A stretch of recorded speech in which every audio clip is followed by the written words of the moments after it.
ఈ వీడియోలో మనం క్వశ్చన్ నెంబర్ 11 ఎలా సాల్వ్ చేయాలో చూడబోతున్నాం. Rajan exerts a force of 150 Newton in pulling a cart at a constant speed of 10 meter per second.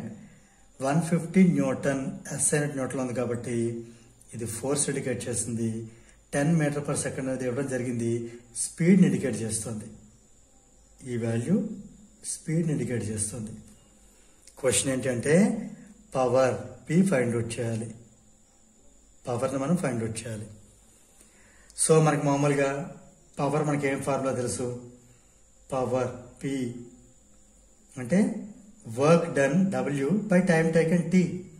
మరి వర్క్ అంటే ఫోర్స్ ఇంటూ డిస్టెన్స్ లేదా force into displacement by T as it is.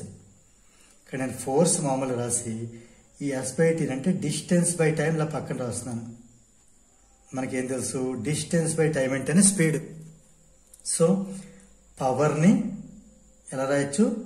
F for force into distance by time ఈ speed. అంటే పవర్ని మనం force into speed అని రాయొచ్చు. So ఇందులో మనం ఇచ్చిన వాల్యూస్ ఫైండ్ అవుట్ సబ్స్టిట్యూట్ చేద్దాం. సబ్స్టిట్యూట్ చేసి ఫైండ్ అవుట్ చేద్దాం ఏం కావాలంటే. మనకు పవర్ కావాలి కదా. సో పవర్ P రాస్తున్నాను.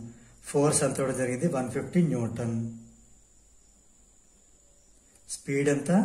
10 meter per second or 10 m into S power minus 1 కూడా రాయొచ్చు. 150 10తో మల్టిప్లై చేస్తే 1500.